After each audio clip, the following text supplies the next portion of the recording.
You've been taught to be accessible, to smile when you don't want to answer texts instantly, to explain yourself even when no one asked. Somewhere along the way, being reachable became the standard of being polite, being good, being accepted. But here's the truth. This version of you, the endlessly available, emotionally open, always-on version, is a product of conditioning, not choice. You've been taught to respond, not to reflect, to be moldable, not intentional. And while this might have earned you some approval, ask yourself this: has it ever earned you peace? Chances are no. What it's given you is exhaustion, anxiety, the feeling of being pulled in 1,000 directions. You become an emotional puppet, reacting to every gesture, every word, every mood swing of those around you. People know which buttons to push, and worse, they know they can reach those buttons anytime they want. That's not kindness. That's self-abandonment. Carl Jung once said, "The privilege of a lifetime is to become who you truly are. But you can't become who you are while constantly being who others want you to be." So what happens when you decide to stop being so reachable? When you become just a little harder to access, not out of arrogance, but out of alignment? That's when everything changes. Becoming unreachable isn't about vanishing from the world. It's not about shutting down or becoming cold. It's about something far more powerful: choosing how and when you're accessed. It's not about hiding. It's about leading with silence, with intention, and with presence. See, we've been conditioned to believe that being constantly available is a strength, that answering every call, replying to every message, explaining every choice somehow makes us better people. But in truth, it drains us. It weakens our energy. It spreads us thin across moments and people that don't deserve our full attention. True strength lies in emotional sovereignty. When you become unreachable, you're not cutting people off. You're cutting off chaos. You're not avoiding emotions. You're refusing to be emotionally hijacked. You're not afraid to engage. You've just learned the immense value of when not to. This isn't arrogance. This is power. Carl Jung spoke of the individuation process, the psychological journey, where a person integrates all parts of themselves to become whole. When you start stepping into that wholeness, you naturally stop trying to explain yourself.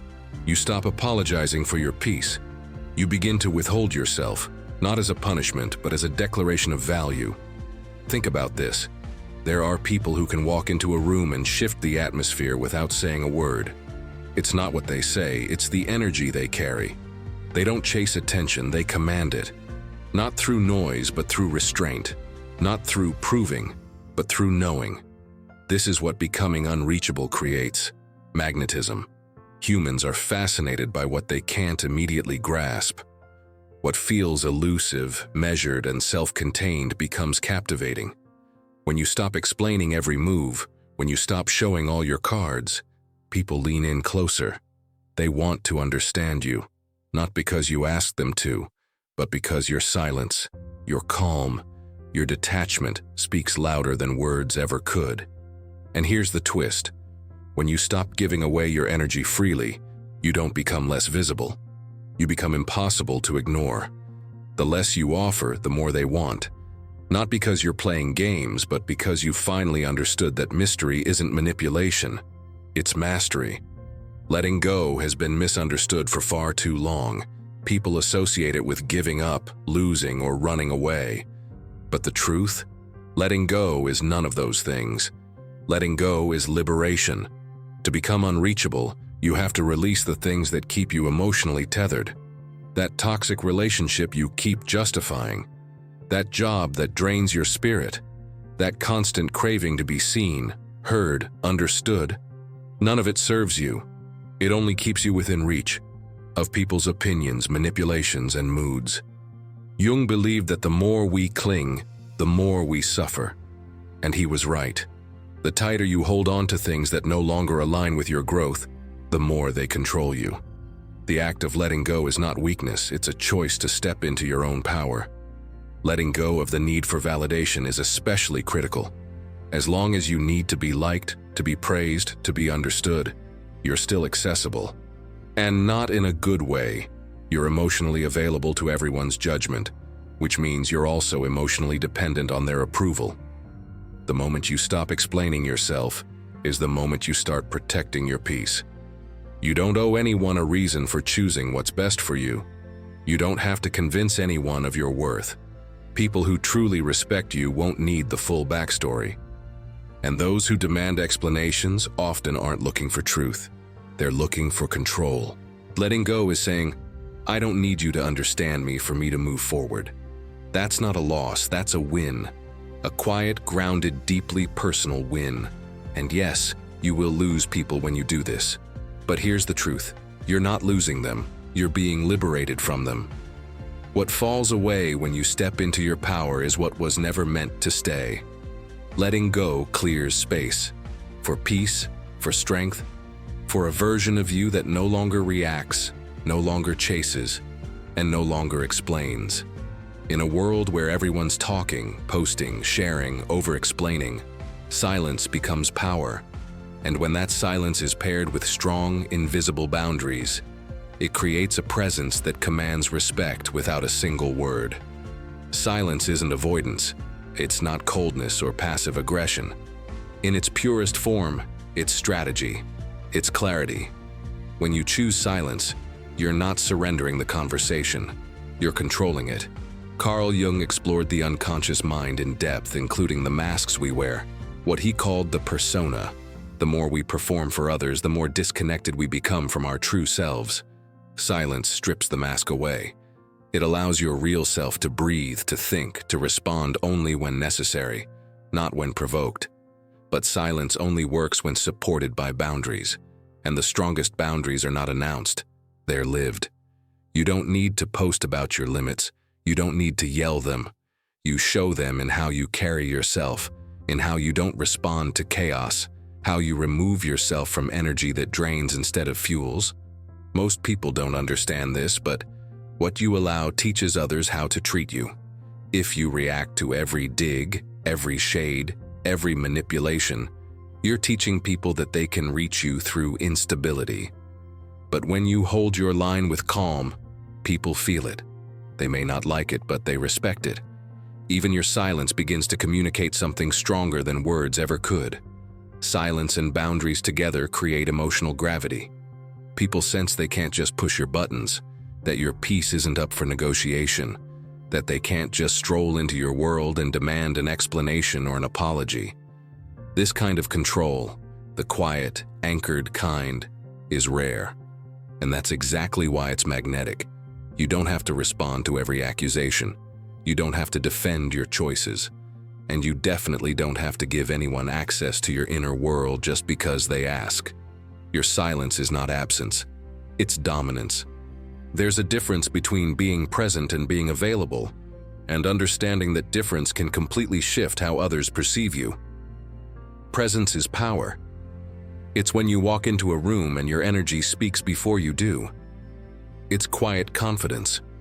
It's grounded self-respect. It's being engaged in the moment without needing to dominate it. Presence doesn't beg. It doesn't explain. It just is. And it's unforgettable because it's rare. Availability, on the other hand, is about access. Constant replies. Always saying yes, dropping everything to be what someone else needs. It sounds generous, even kind, but when unchecked, it becomes a form of emotional self-neglect. When you're too available, your value diminishes.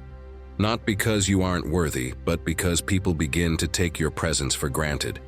You become expected instead of appreciated, predictable instead of powerful. You don't need to always be present for others to matter. What you need is intentional presence, showing up when it aligns with your values, your peace, and your energy. That's the kind of presence people remember. Carl Jung would say this is part of individuation, learning to live from the center of your own self, not from the demands of others. Being present without being available means you choose when, how, and for whom you show up. You stop scattering yourself and start anchoring yourself. You're not rejecting others. You're respecting yourself. And here's what's wild. The moment you stop being constantly available, the world starts paying more attention. Not because you asked for it, but because now your presence is rare. And anything rare becomes valuable. There's a fine line between self-control and repression, and understanding the difference is the key to true emotional mastery. Repression is fear-based. It's what happens when you silence yourself because you're afraid of conflict, afraid of being judged, afraid of not being liked. You bottle things up.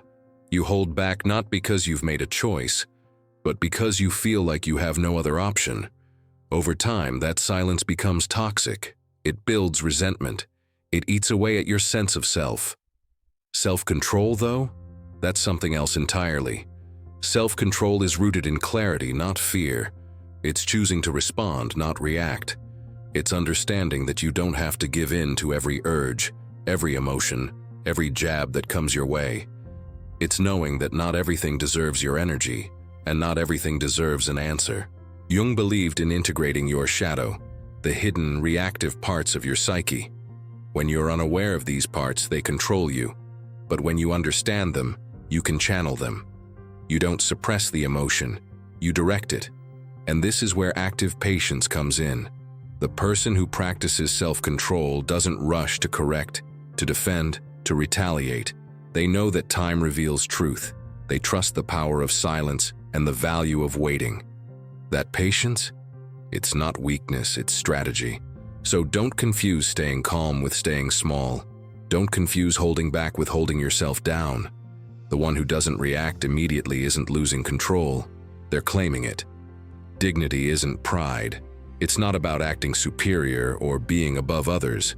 Emotional dignity is about knowing your worth and refusing to shrink for anyone. It's choosing not to chase after closure, not to beg for explanations, not to wait for validation from people who never planned to give it. Emotional dignity is standing tall, even when you're misunderstood, even when you're doubted, because you no longer need anyone else's permission to trust yourself. When you have emotional dignity, you don't argue with people who twist your words. You don't stay in spaces where you're only tolerated, not appreciated.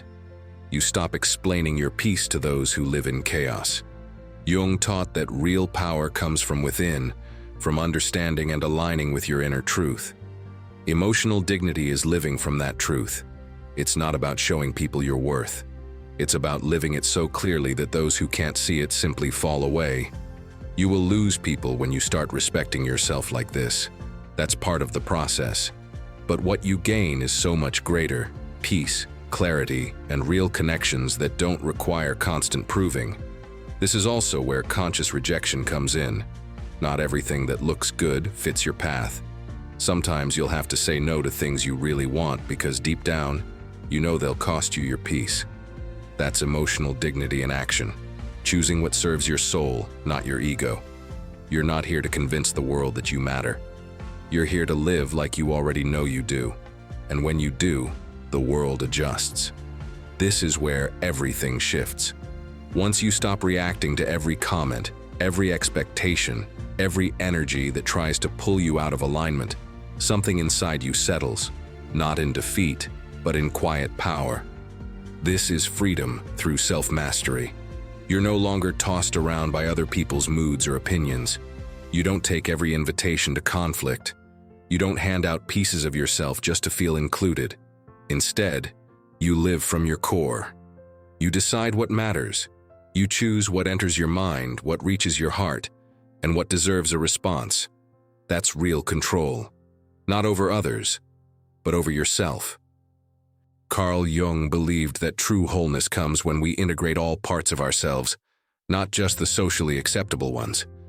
When you become whole, you no longer react from your wounds. You respond from your wisdom. People will notice. Some will be confused. The ones who used to manipulate you won't know what to do with your silence. The ones who fed on your over-explaining will lose interest when they realize you're no longer playing their game. And you? You'll feel a different kind of peace, the kind that doesn't need approval, the kind that doesn't need noise to be real. You begin to attract differently. You no longer connect from your lack, you connect from your overflow. That kind of energy doesn't beg, chase, or compromise. It simply exists, fully, boldly, calmly. And once you taste that kind of self-governed freedom, you won't ever want to go back. Because now you don't just look strong, you are. Becoming unreachable doesn't mean you disappear. It means you rise quietly, intentionally, and on your own terms. You're no longer the one reacting to everything, trying to explain yourself, seeking to be understood. You're the one who chooses what reaches you, chooses what affects you, chooses how you show up, not for the world, but for yourself. You've stopped being accessible by default. You've become selective, not out of arrogance, but out of alignment. You no longer let people into your emotional space just because they knock. Now, it takes more than persistence to reach you. It takes presence, respect, and real connection. Carl Jung would call this individuation complete, the merging of your inner truth with how you move through the world. You're not here to fit in anymore. You're here to stand out by standing firm. Now your silence speaks volumes. Your absence becomes noticeable. Your energy is no longer scattered. It's focused, potent, and unshakable. People may not understand your transformation. Let them wonder. That's not your job anymore. Your job is to protect your peace, own your presence, and walk through life as someone who doesn't need to be loud to be felt. Because being unreachable isn't about being absent. It's about being so grounded in yourself that your very presence becomes undeniable. This isn't the end of you, it's the beginning of a version no one can touch unless you let them.